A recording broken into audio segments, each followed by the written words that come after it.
So have you reflected on this verse? Amazing. فَاذْكُرُونِي أَذْكُرْكُمْ. And then remember me, I will remember you. Subhanallah.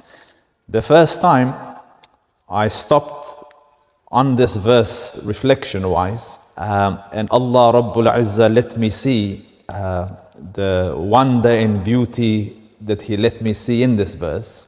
I was so excited, like my heart to the level of dancing. I literally rushed out of the house to try to find someone to share this with. فَاذْكُرُونِي أَذْكُرْكُمْ. Then remember me, Allah Rabbul Izzah says, I will remember you. Recall me, I'll recall you. Mention me, I'll mention you. And in the hadith of Imam Ahmad, as narrated by Anas radiallahu anh, he says that the Prophet sallallahu alayhi wasallam said, نقلا عن ربه جل سبحانه, hadith قدسي, يا ابن آدم, son of Adam, إن ذكرتني في نفسك ذكرتك في نفسي. If you, son of Adam, if you remember me to yourself, I will remember you to myself. Like if you mention me to yourself, I will mention you to myself. Allahu Akbar. Imagine, وَإِن ذَكَرْتَنِي فِي مَلَإٍ ذَكَرْتُكَ فِي مَلَإٍ خَيْرٍ مِّنْهُمْ.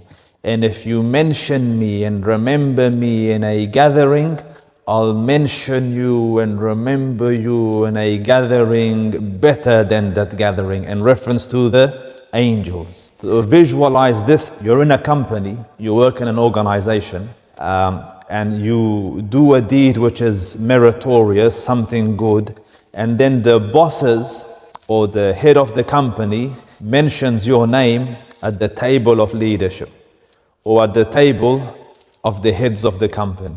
You know, Ahmed from that department, fantastic job. If news of it comes to you that you were mentioned by the boss, by the owner, you would walk around with your heart dancing like you're in cloud nine. You people will see it on you. They'll say, look at him glowing, you know. Because you were mentioned, you were acknowledged, you were remembered where it matters and where it affects you. And then imagine that Allah Rabbul Izzah mentions you and Allah Rabbul Izzah remembers you. Is there honor beyond this? And when you reach that level, ask yourself the question, is there anything else worth doing than the remembrance of the Dhul Arsh al-Majid? Like you're in an activity, busy with something in which you're remembering the beloved and the beloved is remembering you. Done. Huh? Done, Habibi, done. So I'll give you a glimpse of what Allah Rabbul Izzah remembering you seems like or looks like. So the hadith is narrated by Abu Hurairah radiallahu anhu. And again, it's a hadith Qudsi. He says that the Prophet sallallahu alayhi wasallam said, narrating from his Lord, قَسَمْتُ الصَّلَاةَ بَيْنِي وَبَيْنَ عَبْدِي نِصْفَيْنِ. I divided the prayer between me and my servant in two portions.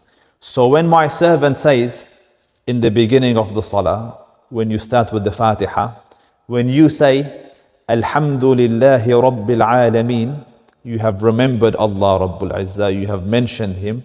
What does Allah Rabbul Izzah do? He Azza wa Jal proclaims Hamadani Abdi. My servant has praised me. Subhanal Khaliq. My servant has praised me. And then you say, Ar-Rahman Ar-Rahim. Allah Rabbul Izzah says, Athna alayya abdi.